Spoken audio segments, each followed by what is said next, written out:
Assalamualaikum warahmatullahi wabarakatuh.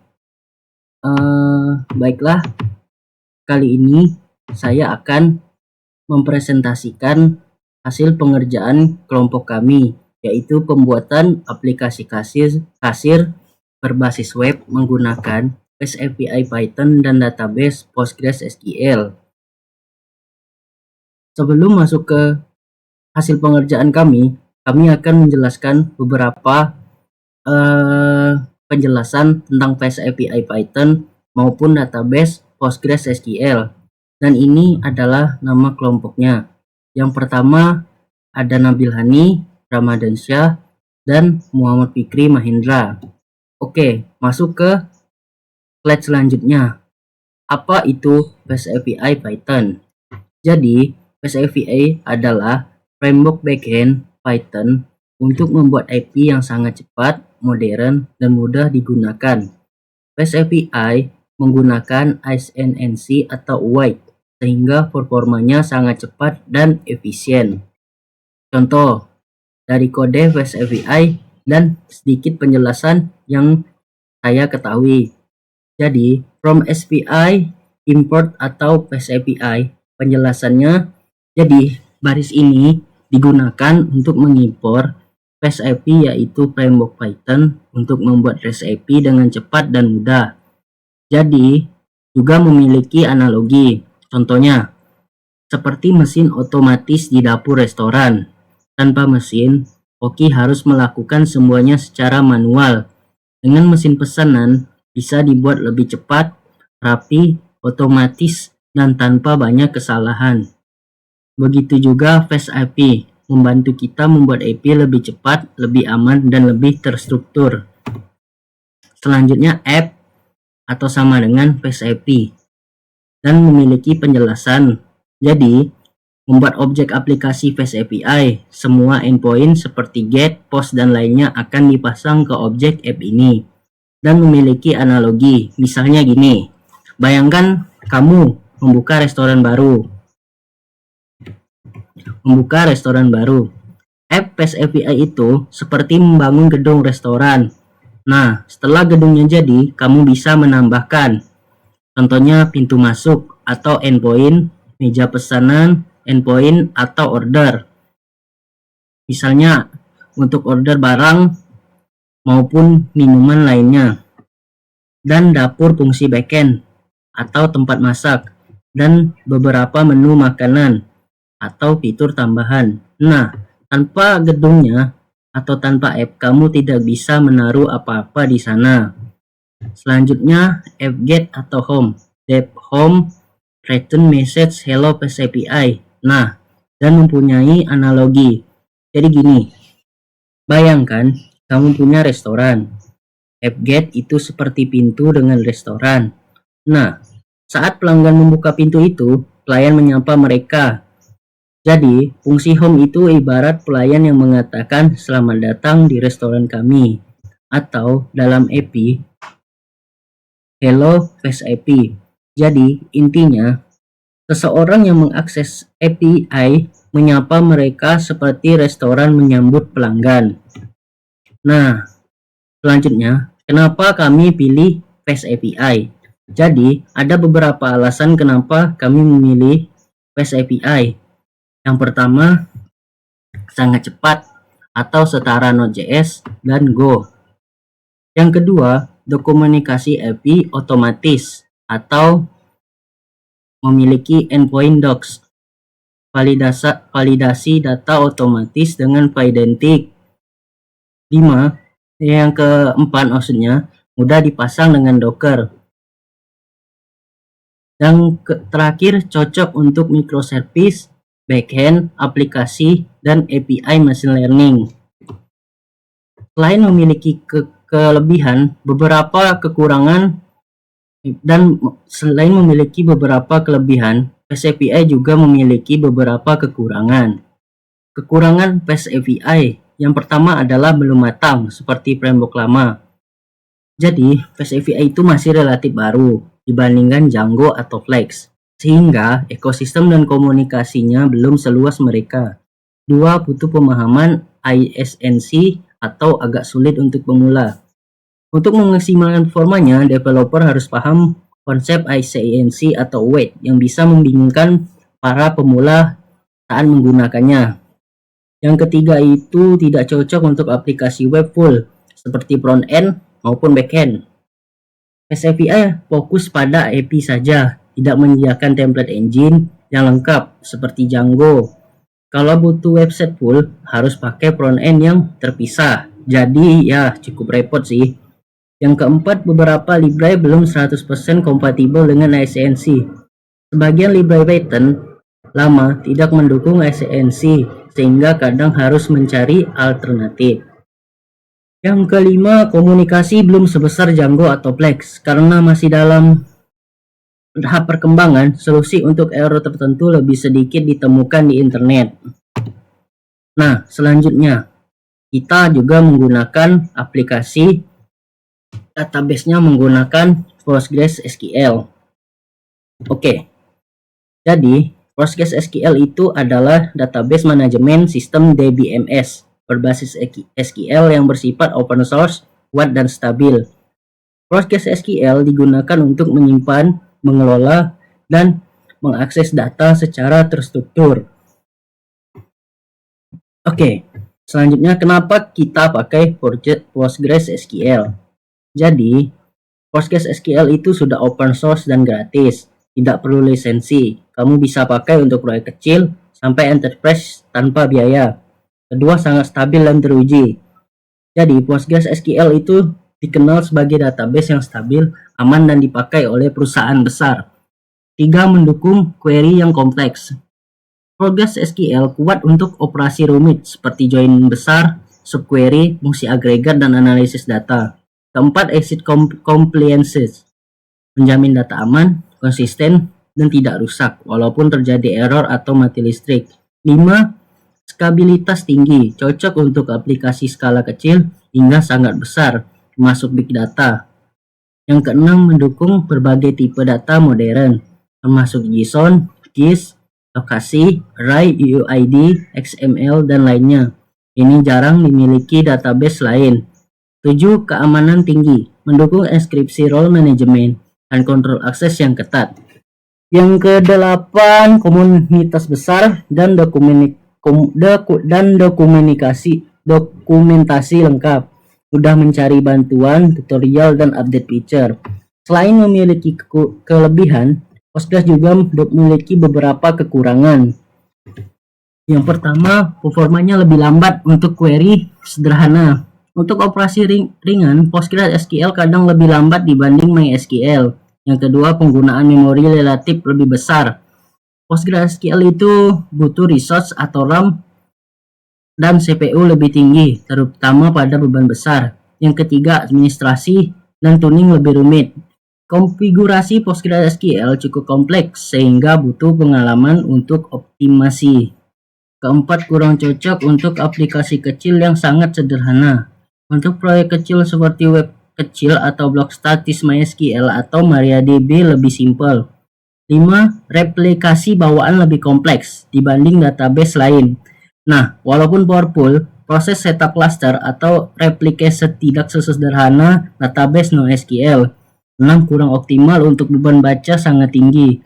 Aplikasi yang fokus pada operasi membaca atau read heavy mungkin lebih cocok ke NoSQL atau MySQL. Oke, selanjutnya masuk ke tahap pembahasan hasil kerja studi kasus kami, yaitu membuat aplikasi pembayaran kasir berbasis web. Untuk membuat aplikasinya, kami menggunakan beberapa aplikasi, yaitu ada 4. Pertama, Visual Code. Visual Code ini digunakan untuk menulis kode. Yang kedua, Python. Python kami gunakan untuk membuat bahasa pemrogramannya, yaitu backend-nya. PostgreSQL kami buat untuk membuat database-nya. Dan Postman buat pengetesan seperti get, post, dan lain sebagainya. Atau juga buat menampilkan kode token JWT UUID. Oke, selanjutnya kita masuk ke studi kasusnya. Oke, selanjutnya kita masuk ke pengetesan, yaitu menggunakan Postman. Sebelum masuk ke Postman, saya akan menjelaskan juga tentang database-nya di PostgreSQL. Oke, jadi ini database-nya di PostgreSQL. Di sini saya memberi dengan nama dbkp dan ini adalah ERD-nya atau relasi dari tabelnya.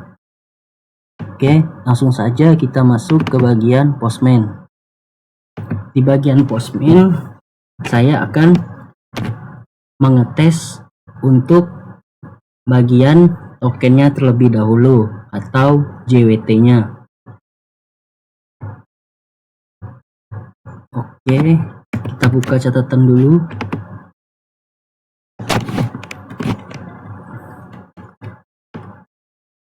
Jadi ini untuk bagian loginnya. Pastikan untuk pengetesan bagian ini halaman loginnya sama dengan isi di sini agar tidak terjadi error.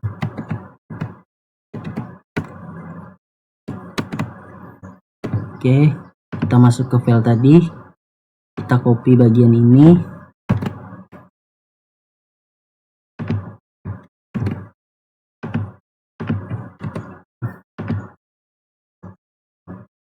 Masuk ke bagian main. Cek yang ini. Kemudian kita copy biar lebih cepat. Kita klik send. Oke, sudah muncul. Selanjutnya kita melakukan pengetesan UUID-nya. Kita copy dulu token ini. Masuk ke bagian out. Kita hapus. Oke. Masuk ke bagian body. Kita hapus lagi yang ini.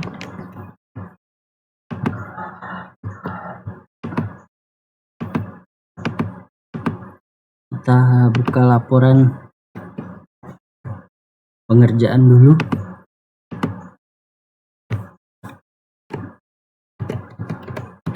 Kita klik ini.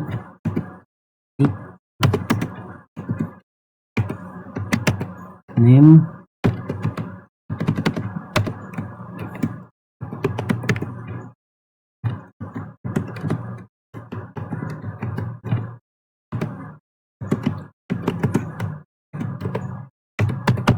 Copy.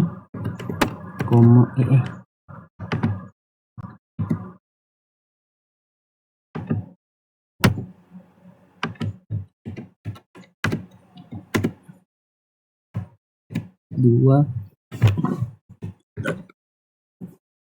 Kita klik price.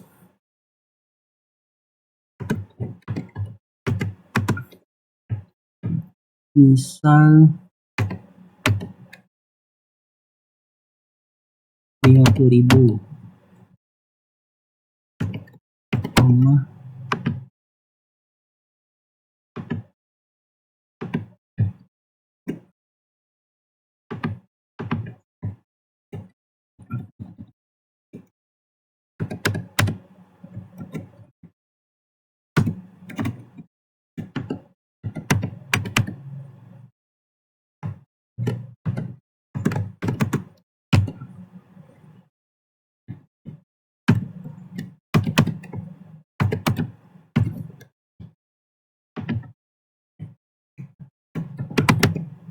Name.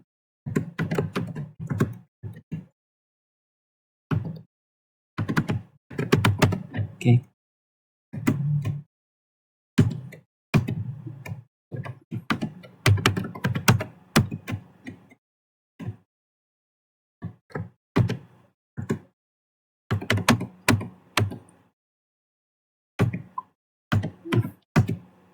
Koma.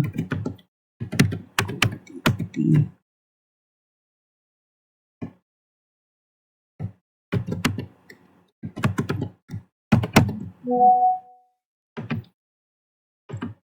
Satu. Kita ganti ininya ke menu get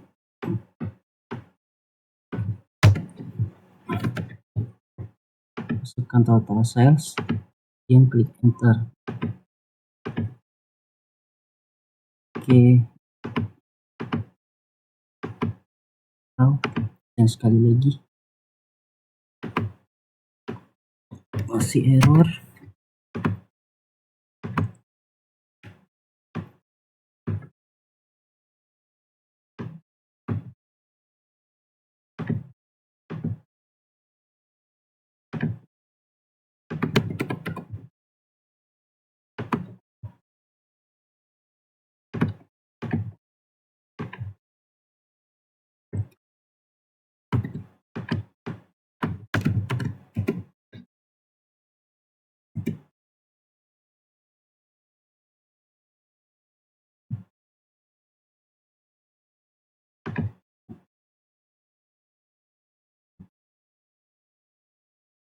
Oke, ternyata ada salah penulisan. Kita ganti get, kemudian kita kopikan ini, kita klik send. Error juga.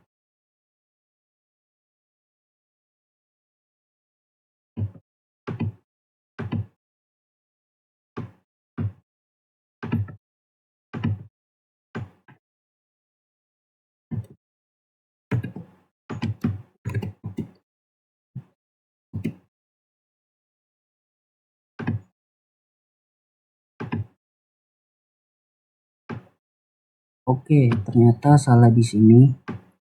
Kita copy yang ini dan postman,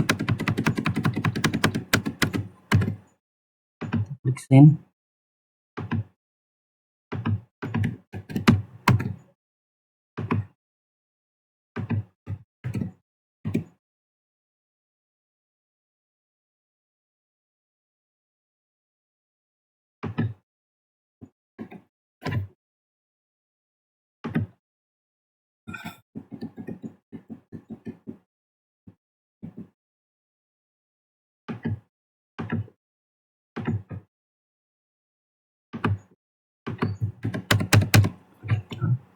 Kita klik send.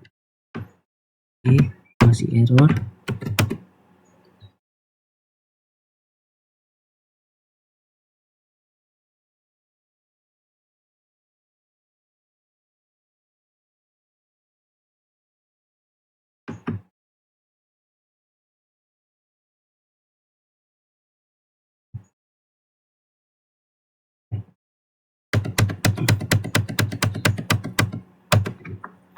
Total sales.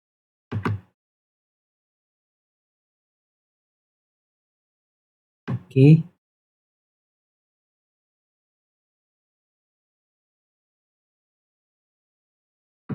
Sudah muncul.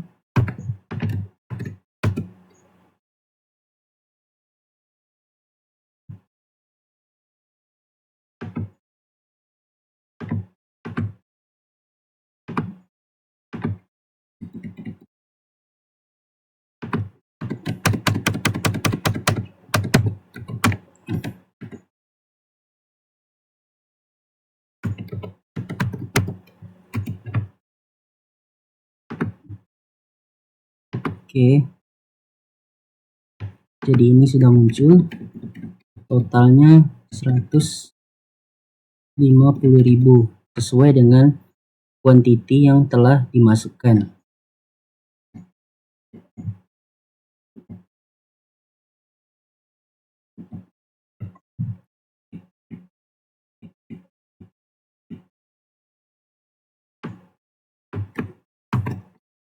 Selanjutnya ke tahap berikutnya.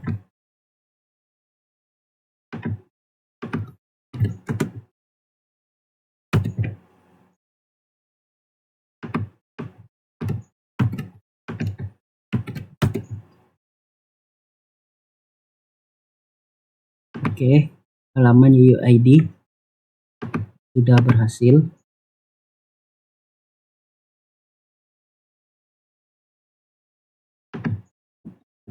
Selanjutnya kita cek apakah sudah terkoneksi di dalam database, yaitu Postgres. Selanjutnya kita cek apakah sudah masuk di dalam database-nya, yaitu PostgreSQL.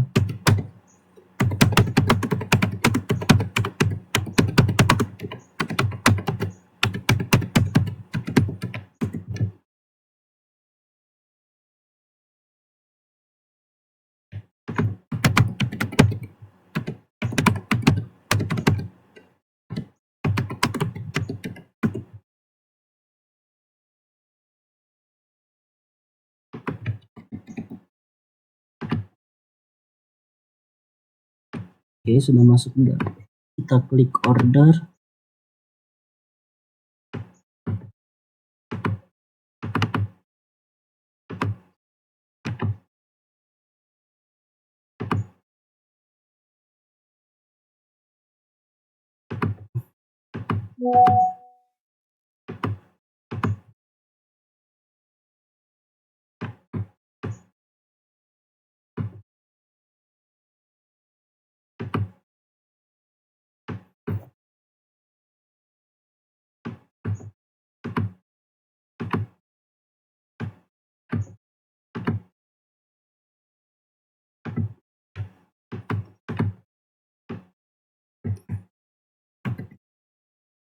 Oke, sebentar.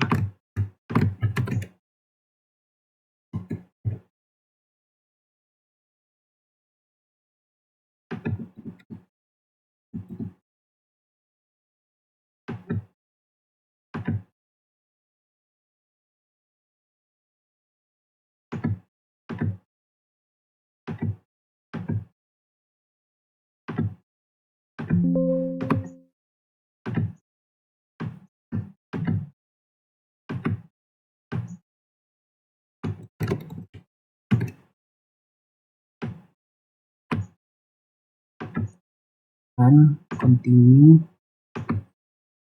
Oh, kurang S.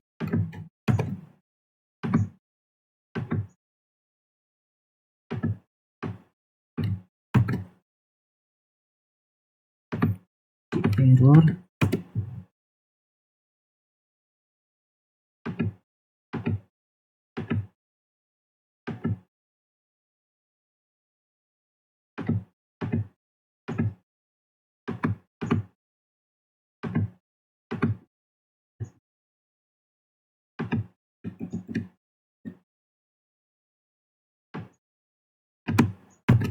Kita lihat di tabel order.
Kita lihat di tabel orders item, kita blok script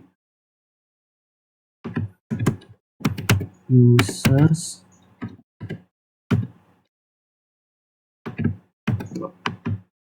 Oke, sudah muncul.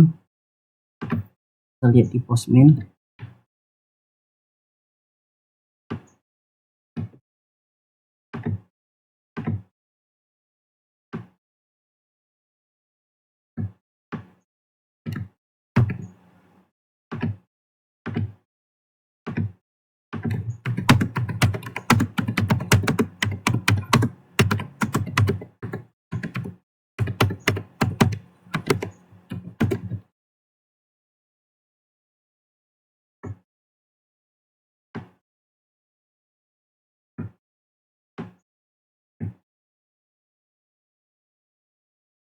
Oke,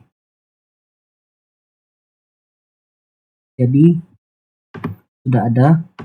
sudah terkoneksi. Jadi ini adalah hasil kodenya sesuai dengan yang ada di dalam Postman. BBA25B. Oke, sama. Baiklah, sekian presentasi dari kelompok kami. Kalau ada salah, mohon dimaafkan. Wassalamualaikum warahmatullahi wabarakatuh.